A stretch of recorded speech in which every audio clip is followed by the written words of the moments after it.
اللہ کے نبی علیہ السلام نے فرمایا 70 فرقوں میں سب سے گمراہ کن فرقہ یہ 3 قسم کے گروہ ہیں۔ اب آئیں یہ 3 قسم کے گروہ کی اگلی بات وہ کیا کر رہے ہیں۔ ایک گروہ جس نے یہ سمجھ لیا کہ کثرت مال، دنیا کے فوائد، خزانے، ان کے لیے وہ سارا دن سفر کرتا ہے، محنت کرتا ہے اور پھر بخل کر کے ضرورت سے کم کھاتا ہے، ضرورت سے کم پہنتا ہے،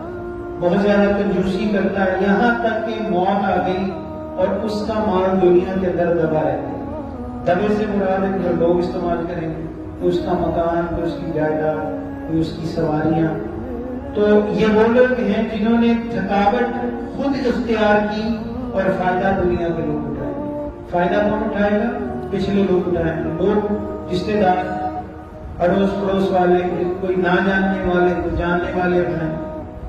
فرمائے کرو وہ ہے کہ جو یہ سمجھتا ہے کہ سعادت دوسروں کی زبان سے تعریف و ثنا ہے، یعنی لوگ میری تعریف کرتے رہیں، میں مال جمع کرتا رہوں، بلے بلے ہوتی رہے،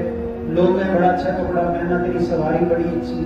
مقصد یہ کہ ایسے لوگ آپ نے ہزاروں میں لاکھوں میں دیکھے ہوں گے جو صبح شام صرف اسی لیے زندگی گزارتے ہیں کہ لوگ میرے بارے میں کیا سوچ رہے ہیں، لوگ میرے بارے میں کیا سوچ رہے ہیں۔ اور یہ کیا ہے؟ اساس کمتری کا سب سے بدترین ہے کہ ہر وقت کو یہ خیال کریں کہ لوگ میرے بارے میں کیا سوچیں، اور لوگوں کی وجہ سے زندگی گزارتا ہے۔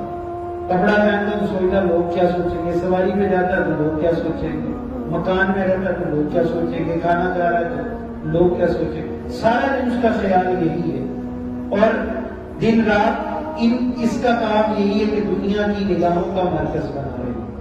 پھر فرمایا تیسرا یہ گروہ، یعنی اس کی خواص یہ ہے، تیسرا یہ گروہ اس کا خیال یہ ہے کہ لوگ احترام، تواضع اور تابعداری کرے،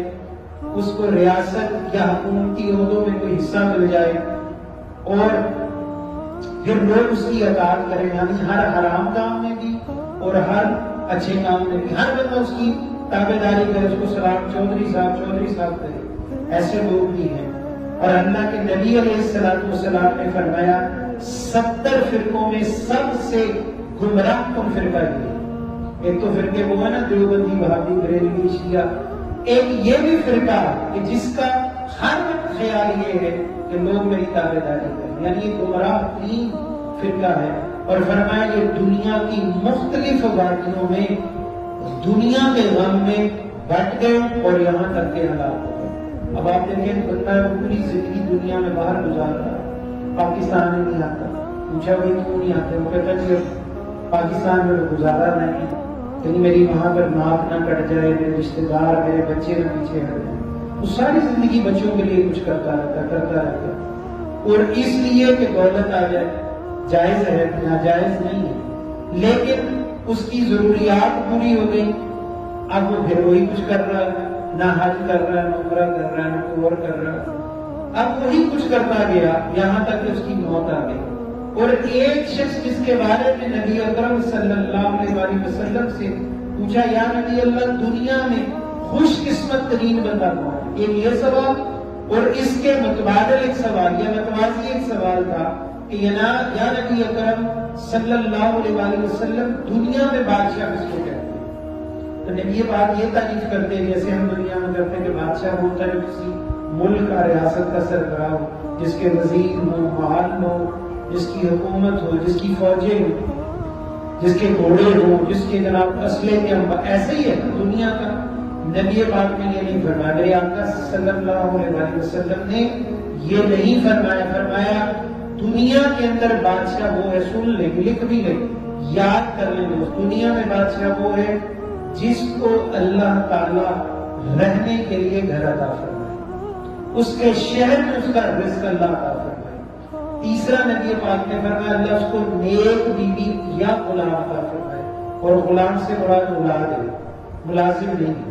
کیونکہ جو اتنی تھوڑی آمدن والا اس کے ملازم کر سکے۔ اور چوتھی بات جو نبی پاک صلی اللہ علیہ وسلم نے فرمائی کہ وہ شام کو گھر لوٹا ہے، شام کو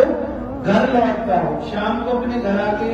بیوی بچوں میں وقت گزارتا ہو۔ اور دوسری ایک حدیث میں وہ ہے کہ جس کو رات کو اللہ بستر عطا فرمائے، رات کو اللہ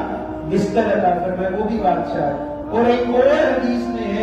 جس کو اللہ سواری عطا فرمائے، جو بھی سواری، خچر، گدھا، گھوڑا، اونٹ، ہمارے پاس ہے سائیکل، موٹر سائیکل، گاڑی، جس کو اللہ جو سواری، تو اللہ کے نبی نے فرمایا یہ اللہ کی نگاہ میں بادشاہ ہے، اللہ کی نگاہ میں بادشاہ ہے۔ ہم اب اپنا موازنہ کریں تو ہمارے رونے دھونے بھی ختم ہو گئے، ہم کہتے مر گئے، ٹوٹ گئے، برباد ہو گئے، میرا تو یہ نہیں ہے، میرے پاس تو وہ نہیں ہے، میرے پاس تو